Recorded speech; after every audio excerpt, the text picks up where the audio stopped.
Bismillahirrahmanirrahim. Assalamualaikum warahmatullahi wabarakatuh. Alhamdulillah wassalatu wassalamu ala asyrafil anbiya'i wal mursalin Sayyidina Muhammadin wa ala alihi wa sahbihi wa man tabi'ahum bi ihsanin ila yaumiddin, amma ba'd. Fa inna asdaqal hadis kitabullah wa khairal hadi hadi Muhammadin sallallahu alaihi wasallam wa syarrul umuri muhdatsatuha wa kullu bid'atin dhalalah wa kullu dhalalatin finnar. Allahumma anfa'na bima 'allamtana wa 'allimna alladhi yanfa'una wa zidna ilma. Allahumma inni a'udzu bika an adhilla wa udhalla wa azilla wa zalla wa adlima wa udlama wa ajhala yujala 'alayya. Rabbi zidni ilma wa si'li fi rizqi wa barik li fima razaqtani waj'alni mahbuban fi qulubi ibadik wa azizan fi uyunihim waj'alni wajihan fid dunya wal akhirah wa minal muqarrabin ya katsiran nawal ya hasanal fi'al ya qa'iman bila zawal ya mubdian bila mithal falakal hamdu walakal minna walakas syarafu ala kulli hal wa sallallahu ala sayyidina wa maulana Muhammadin wa ala alihi wa sahbihi wa salama walhamdulillahi rabbil alamin. Ikhwatad din hafizakumullah, saudaraku, bapak-bapak, ibu-ibu, mitra muslim hafizakumullah yang insyaallah selalu dijaga sama Allah rabbil alamin. Alhamdulillah. Pertama, kita panjatkan rasa syukur yang mendalam, terus menerus kita haturkan hanya kepada Allah Rabbul Alamin, Tuhan semesta alam ini yang begitu banyak memberikan kenikmatannya kepada kita, yang begitu luar biasa anugerahnya, dan kita minimal bisa mengucapkan Alhamdulillahi Rabbil Alamin atas semua nikmat itu adalah wujud keberimanan kita kepada Allah, wujud kesyukuran kita kepadanya. Jangan sampai lepas untuk lisan ini terbasahi mengucapkan kalimat hamdalah, alhamdulillahirabbil alamin. Yang kedua, salam dan salawat terus kita persembahkan kepada manusia terbaik, milik pribadi yang sempurna, teladan abadi bagi kita, Rasulullah Muhammad sallallahu alaihi wasallam. Semoga salam dan salawat kita kelak bisa menjadi syafaat bagi kita di hari akhir. Amin ya rabbal alamin. Saudaraku, ikhwatad din hafizakumullah, mitra muslim yang insyaallah selalu dijaga sama Allahu Rabbul Alamin. Kebahagiaan itu kalau kita kumpul sama keluarga, betul enggak ya? Kebahagiaan itu kalau kita bisa bersama-sama keluarga, di mana saja.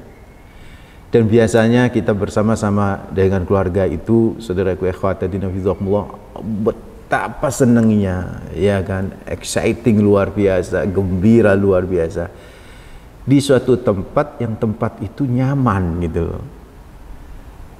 Wong jangankan di tempat yang nyaman, di tempat nggak nyaman, kumpul sama keluarga itu sudah luar biasa nikmat, ya tak? Misalnya di penjara, mohon maaf, ya kan, di penjara, didatengin oleh istri, anak, waduh, senengnya itu, senengnya luar biasa. Apalagi kumpulnya di, masya Allah, di surga Allah Rabbul Alamin. Dan itu adalah semua diharap. Siapa yang nggak mengharap kayak begitu, ya kan? Siapa yang nggak berharap luar biasa untuk selalu kumpul? Karena itu saya itu kalau diundang ceramah pernikahan, sering saya kritik pembawa acara itu, jangan sampai nenek-nenek, kakek-kakek, kan begitu ya. Mudah-mudahan kedua mempelai ini sampai kakek-kakek dan nenek-nenek, kan begitu kan ya, pakai bahasa Jawa yang halus ini. Ya mungkin maksudnya lama gitu loh, tapi cobalah kalau bisa, mudah-mudahan kedua mempelai tidak ajak menjadi mempelai di duniawi, tapi juga menjadi mempelai di surga Allah Rabbul Alamin, dan semua keturunannya pun demikian. Kalau itu bisa, waduh, bahagia luar biasa. Berkumpul bersama keluarga di tengah hamparan kenikmatan surgawi, itu merupakan sebuah kenikmatan yang luar biasa, saudara. Nah, perhatikan motivasi terkait dengan tema kita, bahagiakan mereka yang sudah tiada. Ya tentu maksud saya, bahagiakanlah mereka yang sudah meninggal dunia mendahulu kita. Artinya kita harus bisa mempersiapkan diri untuk nyusul kepada mereka dengan tempat yang sama dan kumpul lagi. Gitu tuh maksudnya, motivasinya. Makanya perhatikan firman Allah surat Ar-Ra'du ayat 23. Allah berfirman, jannatu adani yadkhulunaha wa man salaha min abaihim wa azwajihim wa zurriyatihim wal malaikatu yadkhuluna alaihim min kulli bab. Saya baca ayat ini seneng banget itu kan ya. Ya semua ayat itu menyenangkan kalau dibaca ya. Tapi berkaitan dengan suatu topik, suatu tema yang berkaitan dengan kumpul sama keluarga. Ini ayat luar biasa menjadi spirit bagi kita mitra muslim. Ini ayat yang luar biasa bagi kita untuk memotivasi diri untuk selalu bersama-sama keluarga di dunia dan juga di akhirat kan begitu kan ya. Jannatu Aden, surga-surga Aden, jannat. Jadi di Aden itu tidak hanya satu surga, nanti jannat itu Jannatu Aden, surga-surga yang ada di Aden, yadkhulunaha, di mana mereka semua memasuki surga-surga Aden itu. Dan ternyata mereka yang masuk ke surga Aden ini, Mas Raga dan mitra muslim, nggak sendirian.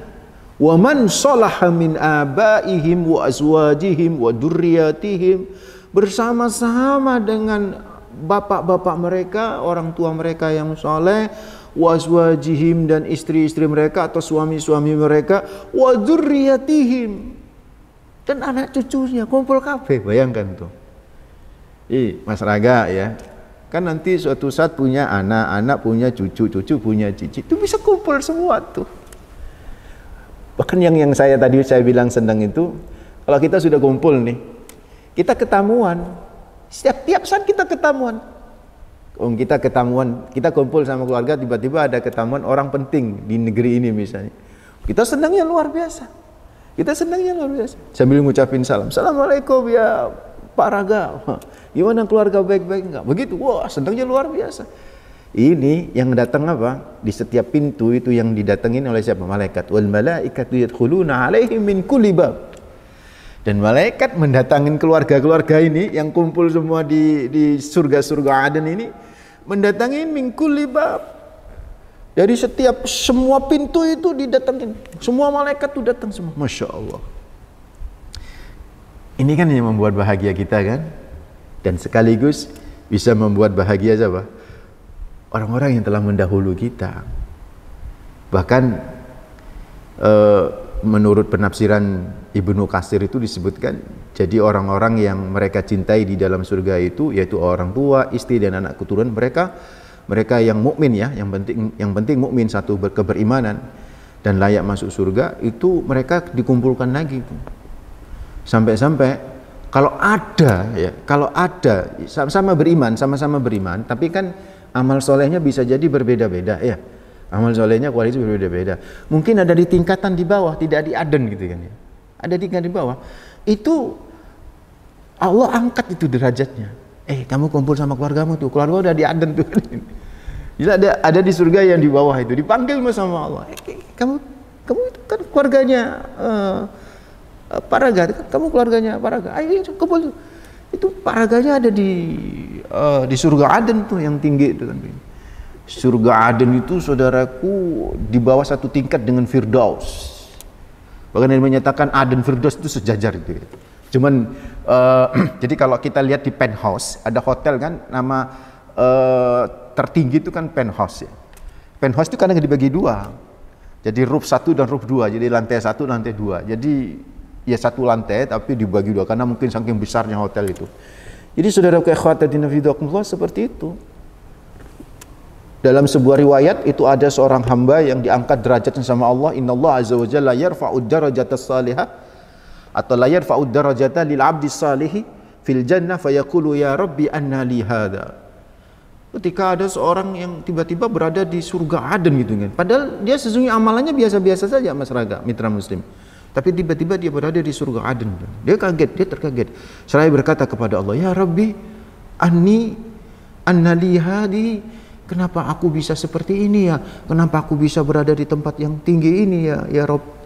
Maka fayaqul, Allah menjawab, dalam hal ini malaikat yang jawab ya, bistighfari waladikalak. Ini disebabkan istighfarnya anakmu kepadamu selama hidup di dunia. Istighfarnya anakmu untukmu kepada Allah selama dia hidup di dunia. Masya Allah. Jadi anak kita itu Rabbi firli wali walidayya Rabbi rahuma kama rabbayani saghira. Itu nek wong tuane rada anjlok amal solehnya itu keangkat tuh nanti di surga Allah. Masya Allah. Luar biasa. So rugi banget ya. Rugi banget kalau kita nanti di akhirat tidak kumpul. Rugi banget. Karena itu supaya kita bisa kumpul ya kan, dan Dan ini bagian cara kita untuk membahagiakan orang-orang yang terdahulu kita, yang nunggu kita nih. Itu ada 3 yang harus kita lakukan supaya mereka benar-benar nunggu itu penuh harap kebahagiaan, bukan penuh harap kecemasan. Karena ada orang nunggu cemas ya kan, karena ketakutan, karena kemudian khawatir nanti ada berita yang nggak baik. Kan begitu saudara, wajar lah, di dunia juga begitu kan. Nunggu yang cemas itu ada, tapi nunggu yang bahagia itu ada. Maka ayo kita bahagiakan mereka yang lagi nunggu kita nih di waiting room, di alam barzah kan. Mereka nunggu kita ini, bahagiakan supaya bisa kumpul, karena mereka kepingin kita kumpul gitu, dan itu kebahagiaan yang luar biasa. So, saudaraku ikhwatadina fidzakumullah, gimana caranya? 1, ayo kalau bisa nih jangan sampai kita keluar dari Islam. Tuh, jangan sampai kita menggadaikan akidah kita. Jangan sampai kita menjual akidah kita dengan dunia yang harganya tak seberapa, saudaraku. Jangan sampai, maaf ada telepon masuk ini, nyaut ke ke iPad ini, Mas Raga. Iya. Sebentar Mas Raga, saya iPhone saya nonaktifkan aja biar nggak ini.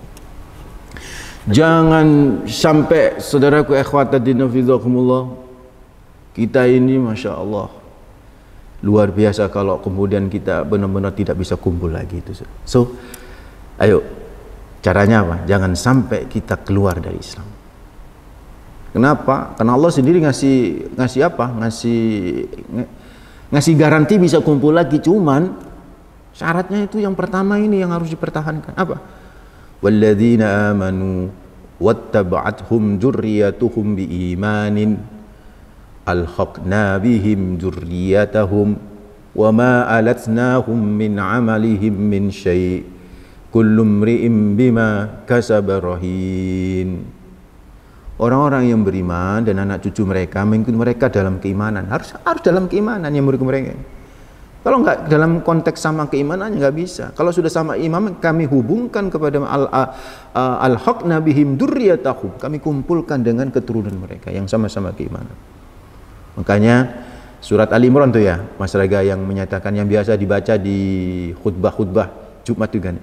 Ya ayyuhalladzina amanu taqullaha haqqa tuqatih wa la tamutunna illa wa antum muslimun. Kan begitu kan?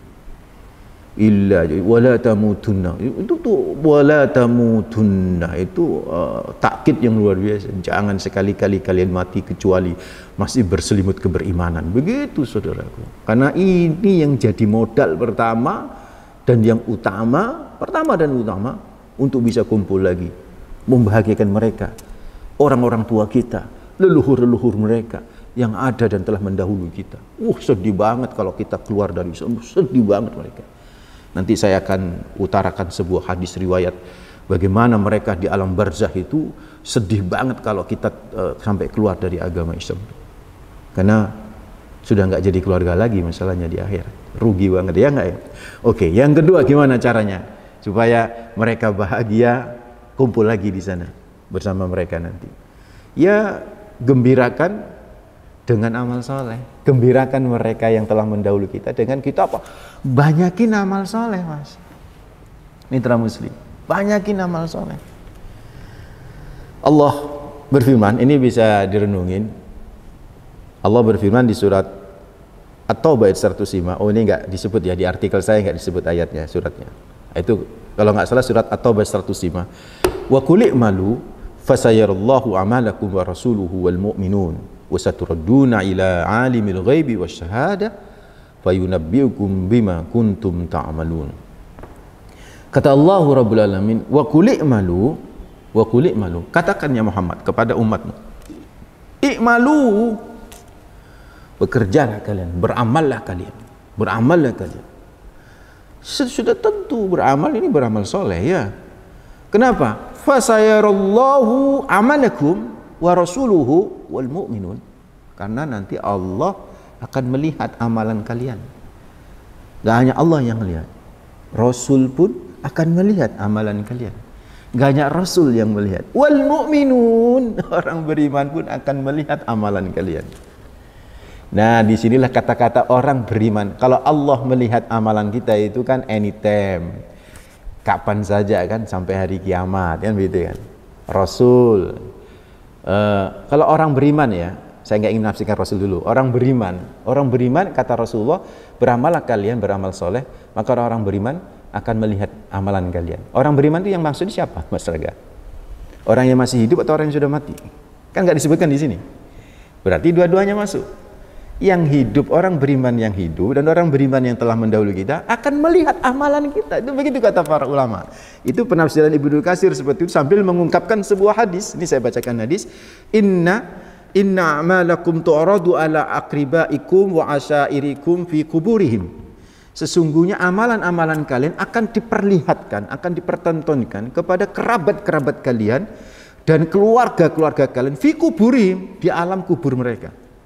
Fa in kana khairan, kalau kemudian kelakuan kita itu baik, istabsyaru bihi, dia gembira banget tuh. Mereka gembira.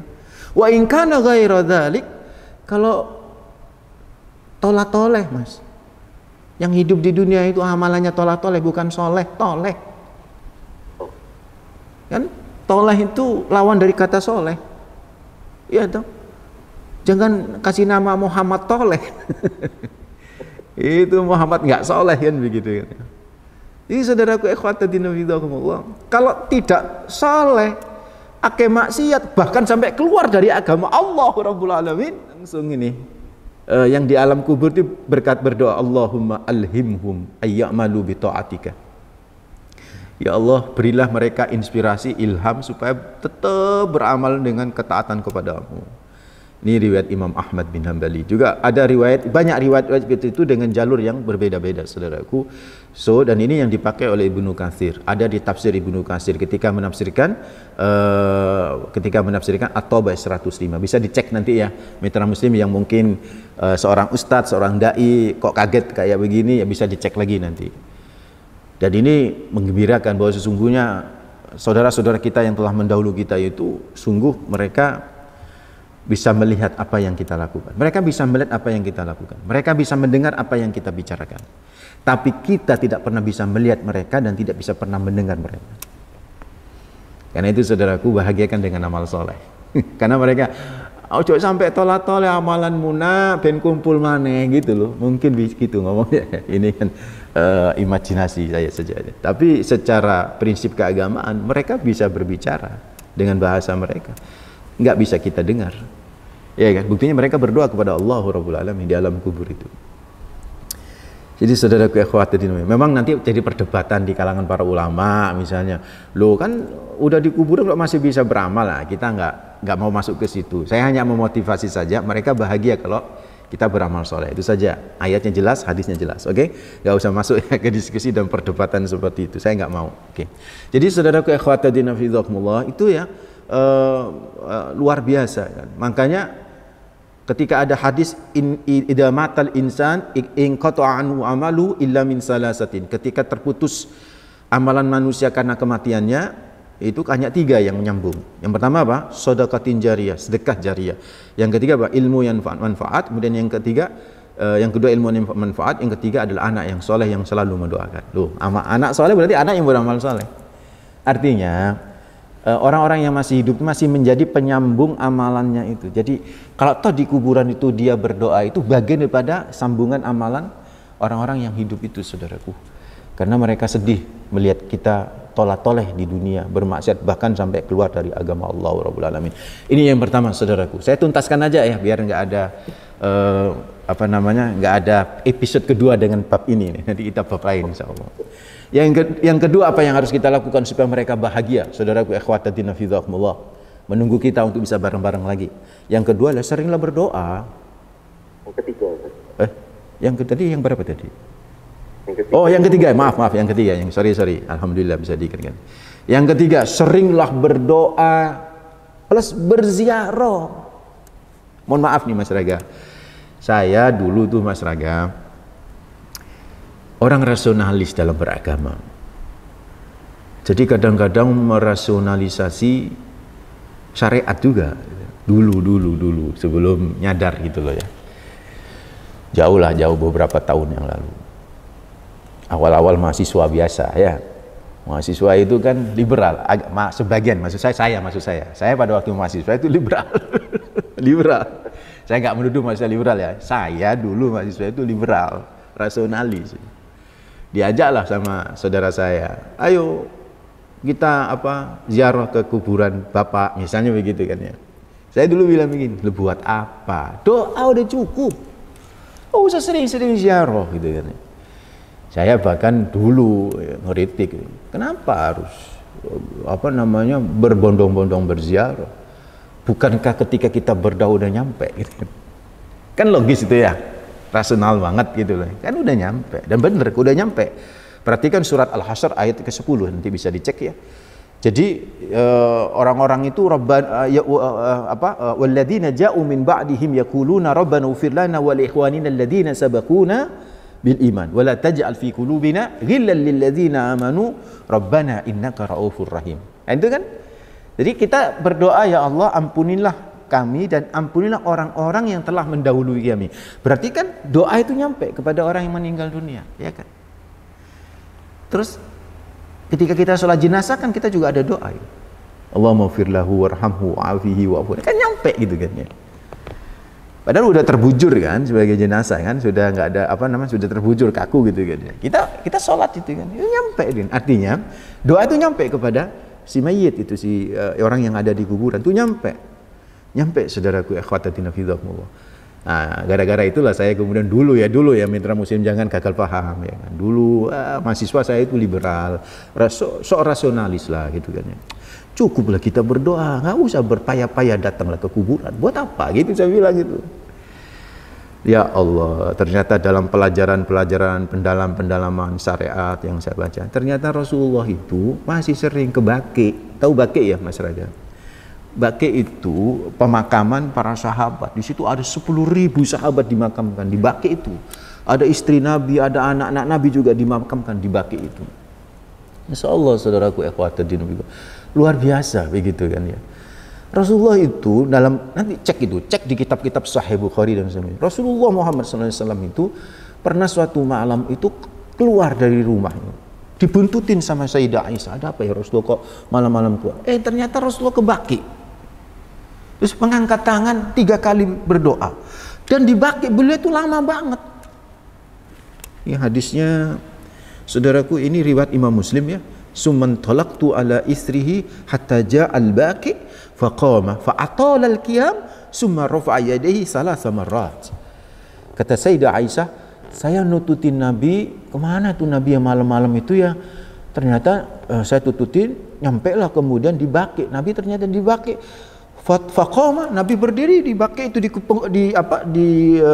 kuburan Baqi itu. Fa'atala al-qiyam, dan lama duduk berdirinya lama beliau. Summa rafa'a yadayhi salasa. Kemudian beliau ngangkat tangan untuk berdoa sebanyak 3 kali. Loh, perhatikan. Kalau cukup dengan doa, apalagi Baqi sama rumahnya Kanjeng Nabi itu dekat. Sekitar 100 meter lah. 100 meter lah. Jadi kalau itu kan rumahnya Kanjeng Nabi kan rumahnya Sayyidah Aisyah itu kan antara mimbar dan rumahnya Rasulullah itu kan Raudhah. Itu antara Raudhah ke Baqi itu sebelah kiri kalau menghadap ke kiblat dari Madinah itu sekitar 100-an meter ya. Deket gitu loh. Doa itu pasti nyampe banget kan begitu kan ya. Nah, kalau kita berbicara rasional ukuran jarak gitu kan. Tapi Rasulullah itu begitu, dan itu Rasulullah sering banget Rasulullah. Bahkan sahabat-sahabat Nabi juga begitu gitu kan. Sahabat Nabi. Dan ngucapin salam di sini. Karena itu saudaraku, ayo jangan tinggalkan menziarahi kerabat kita gitu loh. Ziarahi itu. Masa aku kan negeri Syam ya Mas Raga, saya dari negeri Syam, Syampang Madura. Dan itu sering saya ayo nak diziarahi itu bapakmu kan begitu kan. Jangan hanya doa tok dulu begitu. Sekarang sadar rumah saya. Ternyata penting. Kenapa? Karena ziarah itu mengingatkan kematian, ya kan? Tadhkiratul akhirah. Yang kedua, nanti bisa dikenal ya oleh ahli kubur. Kalau kita sering ziarah dan sering ucapin salam kan, assalamualaikum, assalamualaikum ahlad diyar minal mu'minin wal muslimin wa inna insyaallah bikum lahiqun, kan begitu kan. Itu kan mereka jawab Pak, cuman kita nggak dengar gitu kan. Kalau kita sering datang, sering ucapin salam kan lama-lama dikenal kita itu kan. Kalau kita nanti ke alam kubur, lu yang sering ucapin salam ke kita tuh, begitu tuh. Yang ketiga, manfaat kalau kita ziarah kubur ini kan termasuk mengamalkan sunnah Nabi Muhammad SAW. Kata Rasulullah, al-ana fazuruha. Maka sekarang berziarahlah kalian, kata Rasulullah. Dulu nggak boleh memang, karena khawatir berbau kesyirikan. Setelah keimanan para sahabatnya kuat ya, berziarah karena mengingat kematian, supaya mengenal dengan ahli kubur, supaya bisa dekat dengan orang yang dicintai, kan begitu. Demikian saudaraku, bahagiakan mereka, bapak-bapak, ibu-ibu, hafizakumullah, mereka yang mendahulu kita, kerabat, saudara kita, orang tua kita, lagi nunggu kita dan ingin ngajak kita kumpul bareng nanti di surga Aden, maka bahagiakan mereka dengan kita selalu beramal soleh, selalu menziarahi, dan yang paling penting jangan sampai saudaraku kita keluar dari keimanan kita Islam. Mudah-mudahan bermanfaat. Aqulu qouli hadza astaghfirullah li wa lakum innahu huwal ghafur. Semoga saudaraku apa yang saya jelaskan tadi menjadi inspirasi bagi kita semua, membahagiakan orang-orang yang kita cintai, yang telah mendahului kita. Mereka menunggu kita sekarang, supaya bisa kumpul bareng, satu keluarga, didatangi malaikat setiap saat, diucapin salam, sebuah kebahagiaan. Mudah-mudahan bermanfaat ya. Assalamualaikum warahmatullahi wabarakatuh.